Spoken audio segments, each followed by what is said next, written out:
அன்புடன் ஒரு mini vlog பார்க்கலாங்களா? நம்ம ஸ்னோயி பப்பி பார்த்தீங்களா, அவங்க வீட்டுக்கு போகணுங்களாங்க. அதுக்கு தான் வந்து என்கிட்ட கேட்டுட்ருக்காங்க. இந்த ஹேர் கட் பண்ணதுலேருந்து அவங்க நட ரொம்ப அழகாயிடுச்சு. லாஸ்ட் வீக் பிரெட் பண்ணுற வீடியோ ஒன்று போட்டிருந்தேங்க. ரெசிபி வேணும்னு சொல்லி இன்ஸ்டாகிராமில் எனக்கு பர்சனலாக நிறைய பேர் டிஎம் பண்ணியிருந்தாங்க.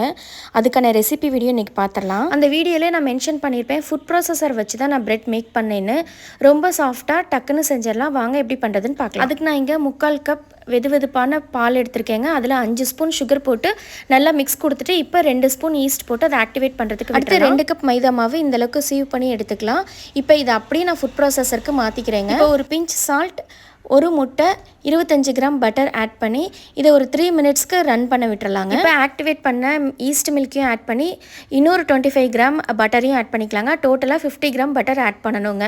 ஆட் பண்ணிவிட்டு 7 மினிட்ஸ் ரன் பண்ண விட்டு எடுத்தோம் அப்படின்னாக்க இந்த அளவுக்கு மாவு ப்ரிப்பேர் ஆகி வந்து இப்போ நம்ம 1 நிமிஷத்துக்கு கையில் திரட்டணுங்க. மாவு கொஞ்சம் கையில் ஒட்டுற மாதிரி இருக்குங்க.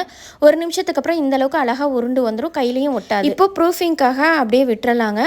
1.5 மணி நேரம் கழித்து ஓப்பன் பண்ணி பார்த்தீங்கன்னா அது டபுள் த சைஸ் வந்துடும். இப்போ அதில் ஒரு பஞ்ச் கொடுத்தீங்கன்னா உள்ளே இருக்க ஏர்லாம் ரிலீஸ் ஆகிடுங்க. இப்போ பிளெயின் சர்ஃபேஸ்க்கு இதை அப்படியே ட்ரான்ஸ்ஃபர் பண்ணிவிட்டு கையிலே அப்படியே பரப்பி விட்டு நான் இங்கே எப்படி மடிக்கணும் அதே போல் மடித்து இதை அப்படியே ஒரு டின்னுக்கு ட்ரான்ஸ்ஃபர் பண்ணிட வேண்டியதாங்க.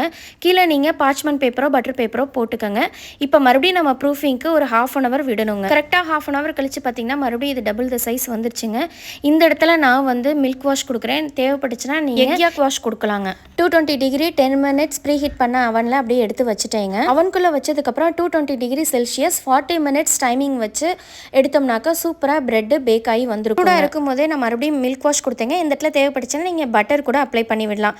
நல்லா ஆறுனதுக்கப்புறம் எடுத்துட்டோம் அப்படின்னாக்கா சூப்பர் சாஃப்டான பிரெட் வந்து ரெடி ஆகிடுங்க. இதுக்கு ப்ரூஃபிங் பண்ணுறதுக்கு மட்டும்தாங்க டைம் எடுக்கும். மற்றபடி டக்குன்னு வீட்லேயே செஞ்சு ஒரு தடவை ட்ரை பண்ணி பாருங்கள். தேங்க்ஸ் ஃபார் வாட்சிங் ஃப்ரெண்ட்ஸ்.